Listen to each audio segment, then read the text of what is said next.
прашање, но во ист контекст. Во врска со информацијата која што ја пласираше вчера министерот Бујар Османи, дека службеници во безбедносните служби работеле против договорот со Бугарија и против евроинтегративните процеси.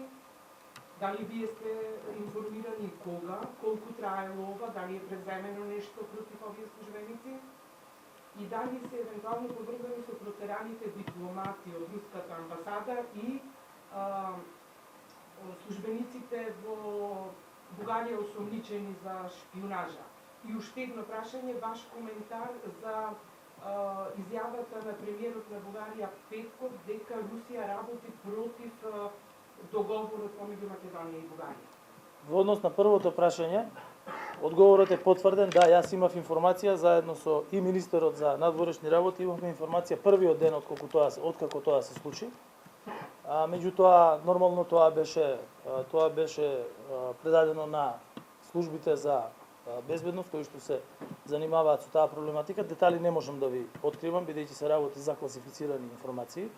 Таа информација има и во соседна Република Бугарија. Исто така и нивниот премиер Кирил Петков даде јавна изјава дека постојат лица кои што работеле против прво нивните интереси, меѓутоа и против добрососедските односи и против постигнувањето на евентуален договор. Меѓутоа и тој тоа го ограничи на таква изјава со оглед на тоа дека се работи за класифицирани информации кои што се во надлежност на службите за разузнавање. Второто прашање беше дека премиерот на Бугарија изјави дека Русија работи против договорот на Македонија и Бугарија. Тоа е изјава на премиерот на Бугарија, он има веќе истрага која што беше обелоденета од страна на нивната служба за безбедност. Не можам повеќе детали да ви кажам. Меѓутоа, јас немам причина да не му верувам на премиерот на Бугарија, бидејќи тој тоа многу транспарентно го соопшти во обем во кој што може да се соопшти со оглед на тоа што се работи за класифицирани информации и истраги. Уште малку само околу нашите службеници во безбедносните структури. Не можете да ни кажете ли дали е нешто преземено, суспендирано, оддалечено од работа? Значи, можам да ви кажам дека е преземено, меѓутоа не можам да ви кажам никакви други детали. Ајде сме кај Бугарија, само едно кратко прашање. Колку вашите влашки корени ви помагаат во преговорите со Бугарија или ви одмагаат? Првин, секој, јас ја застапувам Република Северна Македонија како председател на владата и таму имаме многу јасни позиции кои што се дефинирани во собранието на државата преку резолуцијата која што ја имаме донесено. Во преговорите учествуваат професионалци од Министерството за надворешни работи на Република Северна Македонија и на Република Бугарија. Тие тоа го прават врз основа на стандардна пракса во меѓународните односи. Во моментов се работи на размена на идеи, не постои финален документ кој што е прифатлив за двете страни и кога ќе биде направен документ прифатлив за двете страни, тогаш тој ќе биде споделен со институциите во Република Бугарија според нивните процедури и ќе биде споделен кај нас според нашиот устав и според нашите процедури. Така да јас како македонец ги застапувам интересите на сите граѓани на државата кои што ја сочинуваат нашата држава и нашата заедница.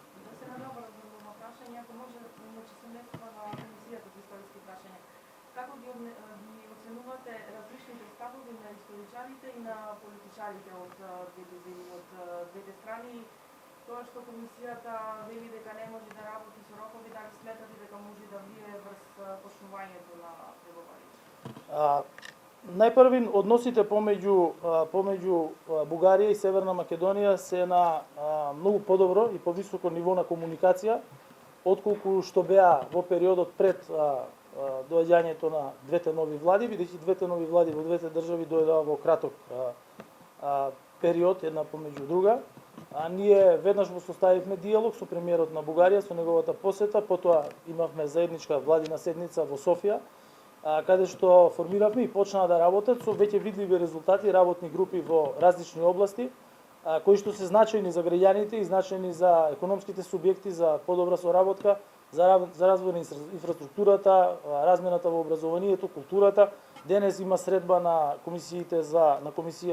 на работната група за европски интеграции, бидејќи Бугарија има што да сподели во тој дел. Минатата недела имаше средба на градоначалници од двете држави, заедно со бугарскиот премиер во Бугарија. Таква средба сигурно ќе има и кај нас во наредниот период.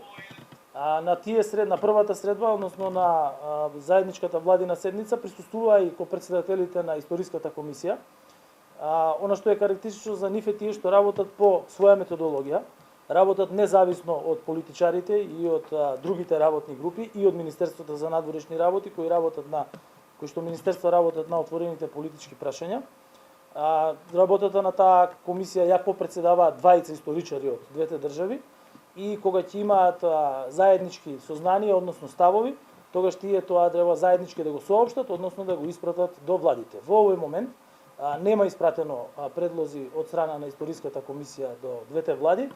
Штом ќе биде тоа направено, тогаш ние ќе можеме тоа да го погледнеме и да се сподели соодветно, бидејќи комисијата е таа кој што работат на две теми, едната е во однос на одбележување на историски личности и периоди, и другата е за нивна употреба во историски учебници.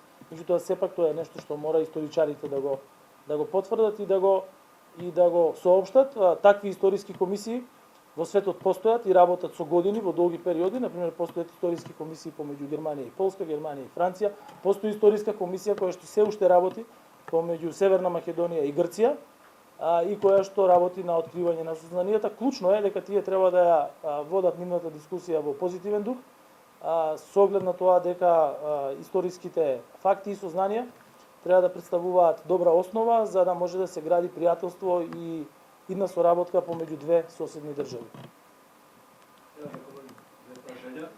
Прво за вас, бе сведоци како одредени градоначалници преку ЗЕЛС и председателката на ЗЕЛС се жалеа дека енергетската криза негативно се одразила на нивното работење на општините и дека тие нема да си плаќаат фактурите за потрошената електрична енергија, а во исто време на истата седница дека тие нудат бесплатен превоз за граѓаните, дека за пензионерите бесплатен превоз, како да има неколку пари.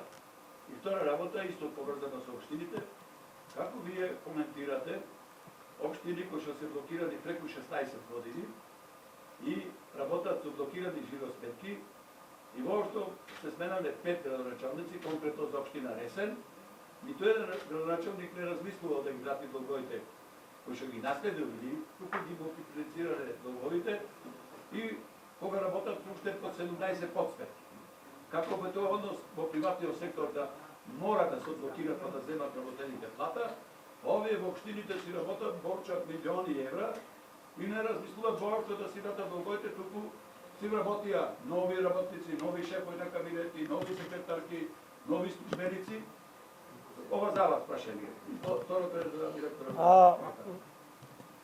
Во однос на тоа дека цената на електричната енергија има негативен ефект врз општините, цената на електричната енергија има негативен ефект врз цел свет. И врз граѓаните. Цената на електричната енергија е покачена секаде 4 до 5 пати, некаде и повеќе. Она што владата го направи е прво ние направивме се да го зголемиме производството на електрична енергија во државата и тоа е зголемено. Второ, при правењето на буџетот за 2022 година оставивме резерва во буџетот во висина од 130 милиони евра, за да може прво да се обезбеди ликвидност на енергетските компании во државата и тука пред се мислам на ЕСМ, на МЕПСО, меѓутоа и на ЕВН, бидејќи тоа е еден од големите играчи во индустријата без кој нема да имаме дистрибуција на електрична енергија, се работи за приватна странска компанија која што се покажа солидарна во оваа криза. И врз основа на тој концепт ние правиме субвенционирање на цената на електрична енергија за граѓаните во износ од некаде 80%, што значи дека доколку не е таа стратегија и тоа субвенционирање, цената на електрична енергија која што граѓаните ја плаќаат би била во просек поголема месечно за 2150 денари.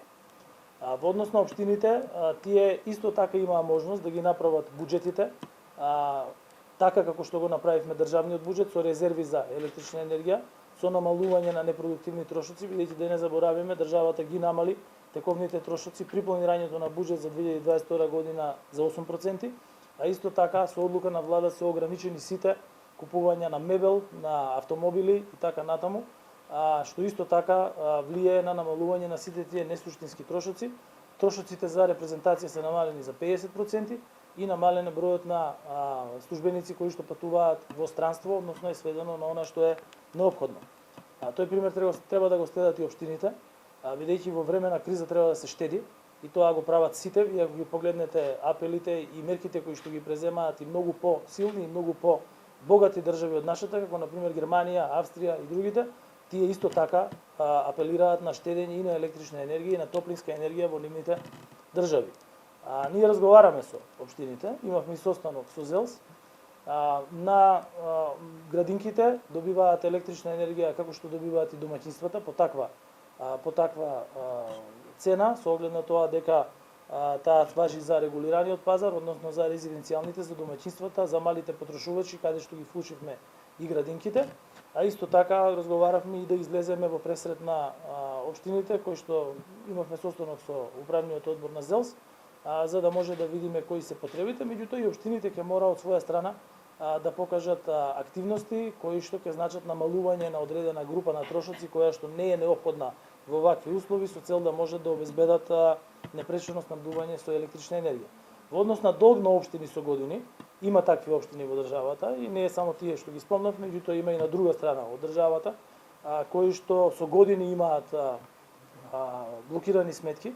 Тие блокирани сметки се резултат на прво кредити кои што ги имаат земено за инфраструктурни објекти, за водоводни мрежи и така натаму.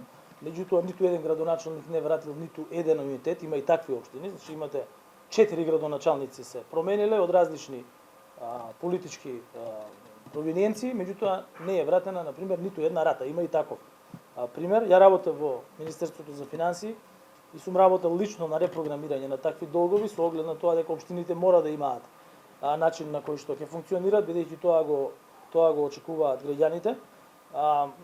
Заради тоа предложивме концепт на фискална децентрализација во собранието, кој што беше блокирано од опозицијата, бидејќи во тоа време имаа малку градоначалници, сметаа дека не треба да го гласаат.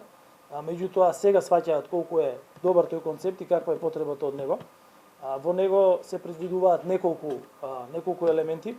Првиот е зголемување на дотациите од буџетот за општините преку два фонда. Едниот е фонд за перформанси, односно општини кои што имаат подобри перформанси во трошењето, во собирањето на даноците, добиваат повеќе, а општини кои што заради мал капацитет, заради низа објективни ограничувања, ќе добиваат дополнителни дотации од фондот за поравнување.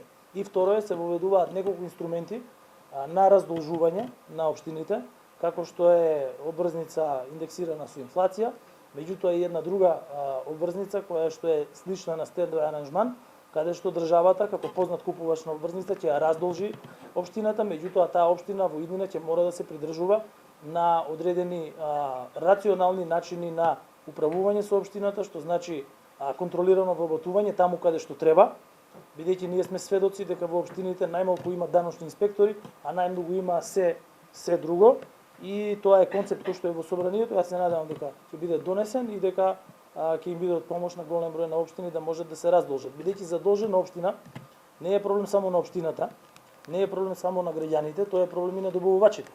Бидејќи општина која што не ги исплатила добавувачите, тоа значи дека и тие влегуваат во ликвидносни проблеми.